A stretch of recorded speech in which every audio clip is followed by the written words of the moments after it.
അടുപ്പിന്റെ ചൂടാണ്, അടുപ്പക്കാരന് തേനാണ്, വെളുക്കുമ്പോ തൊട്ട് പാമ്പാണ് മിടുമിടുക്കുള്ള ജോയ്. പണിക്ക് ചെന്നതിന് പിറ്റേന്ന് കുടക്ക് വേലകൾ കാട്ടിയിട്ട് കണക്ക് തെറ്റിയ റോക്കറ്റായി തിരിച്ചു പോരണ ജോയ്.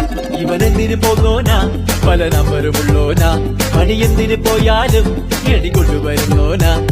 വെള്ളം തളിക്കാനും വെള്ളം തടിക്കാനും വെള്ളം തടിക്കാനും